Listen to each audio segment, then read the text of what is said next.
Good morning. It is. Do you realize that I said last year when I first started watching you, the first thing I said, I would like to meet you. Yeah.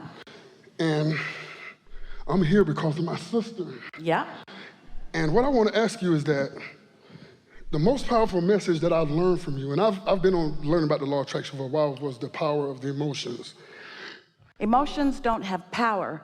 They are guidance of the power of your thought. Right, guiding systems. They are indicator. Emotion is indicator, like the gas gauge on your car. Right. So what I want to understand is that last year I started to listen to you about alignment and emotions. It's just strange things started to happen. So as I would lay down and meditate, clear my mind, I would, at night or in the morning, right when I get up, I would ask the universe, show me something today to show me that everything's okay. So I would get up and go to the park, something like that, and I'm walking through the park as I do every morning, and I see two rabbits literally cross my path. And it's like I heard one of the rabbits speak to me, like literally, like the rabbit, like both of them stopped and stood up, and I looked at them. And it's like both of them said, like, are you gonna say anything? Like literally. So as one rabbit decided that I wasn't going to... So what the rabbit was saying is, you summoned us here. You asked for well-being, and we are the evidence that you want. That's exactly what I was asking for. I didn't know I was going to cook to a rabbit, but it was cool. It was like cool. It was really cool.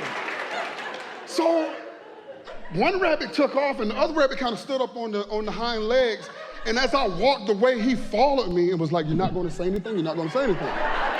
Fine. 5 minutes later, I go to the picnic benches at the park. I go to the picnic benches, and I usually get up on top of the bench and do sit-ups because I'm trying to stay in shape a little bit. But when I get ready to sit down, to lay on the bench, there's a bumblebee drinking water. And I had never noticed it, but this particular day, I swear to God, the bee talked to me. And the bee told me, in a deep voice, he was like something to the effect of like, don't you see me here drinking this water?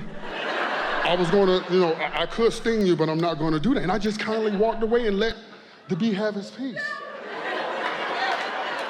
I'm serious, like, this stuff has really happened to me. Your request of the universe was, show me my well-being. And so the bee had no intention of stinging you. The bee was just minding its own beeswax and drinking its water, yes. Yes, ma'am. That seems logical. Yeah, so I'm just trying to, and then one other instance is like, I would like think something, like, this is just simple stuff. Before you go further, we do want to hear that, but we want to make this point because we really want you to feel the power of what's going on here. So when you meditate as you do, and you come into alignment as you do, and you allow your vibration to rise as you do, and then in that connection with who you really are, those thoughts just come into your experience. Those thoughts and inclinations and inspirations and impulses occur to you. And then the manifestation that matches those shows up. Then you really know you understand it, because it's not words that are teaching you, it's the universe showing you how capable it is of giving you each and everything, no matter how big or small you may deem it to be.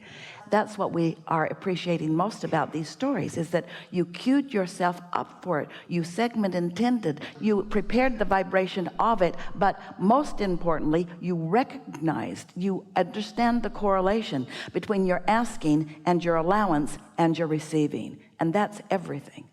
Oh. That's everything. And like certain things, like I moved from Florida to North Carolina. So in the midst of moving, I'm taking my garbage out, and I placed my garbage on top of my car.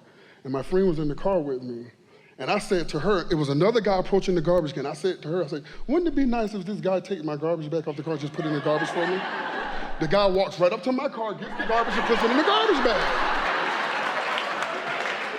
And So, question for you.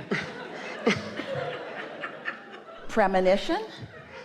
No, I don't think it's a premonition. Or creation?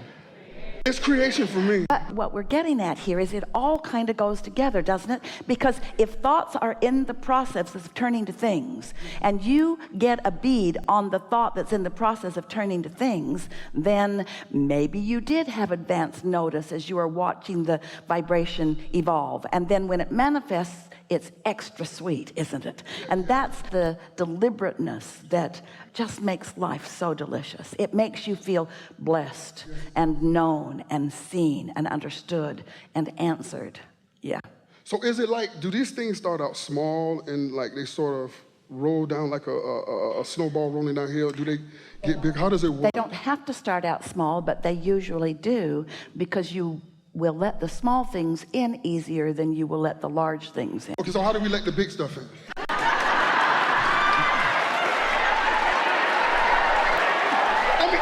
Listen, I get the small stuff and it's good. I mean, I have felt so bad, but I feel so good now. How do I let it in? By understanding that small or large is the same process. And it's the reason that we offer the analogy that bounces off of you, and sometimes you get it more than others. It's as easy to create a castle as a button. It's the same exact process, but here's the words that amplify it a little more. When the castle feels as possible to you as the button, then the castles will flow to you as abundantly as the buttons. And so it's all about your approach to it. It's how you feel about it. You think that some things are more difficult than others, but the difficulty is your perception, because you're thinking about action and accumulation rather than about vibration. When you get it that it's about vibration and you all have access to the vibration, you separate yourselves from what you want by putting monetary values on it, by putting all kinds of other standards and values on it, and then you proclaim yourself failing to meet the standard. Where when you start talking about vibration and you know how to do that, you know how to line up, and you start doing exactly as you've been doing, noticing the results of the thoughts that you're thinking in getting what you want. If you can get rabbits to run around and do your bidding, we think you've got it going on.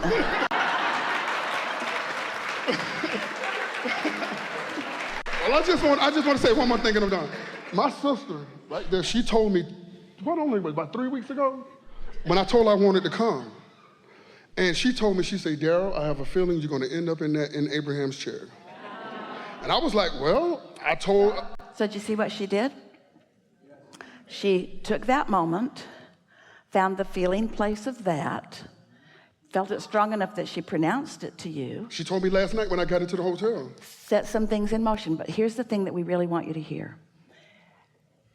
Hundreds and hundreds or thousands of people could proclaim something for you, but you got to let it in. And what we really want you to hear is, you've been proclaiming for yourself. All of you do. Know what I don't want, know what I do want. So you've been proclaiming, you've been asking, you've been creating this vibrational reality. It's huge, but you got to be at the place where you let it in. So it's nice to have co-creative partners. It's really nice when you understand that you've done enough asking to keep yourself busy for 20 or 30 lifetimes, and it's time for you to cash in your vibrational chips. And when you picked the young man out the back who was in the chair before me, you said something to him of why do you think you got chosen? Then you say his desire to be here was greater. You see, when you... I sat in that chair because I wanted to be. I sat in that chair, and as you talked to him, I began to say to myself, I appreciate this moment. I appreciate this moment. And you called me next. Yeah. That was like, Yeah. wow. Yeah. That was wild. That was a wild moment for me. Well, your acknowledgement of it is what we care most about. Your association with what you thought and what happened next. And now there is nothing that you can't be or do or have. Okay, thank you.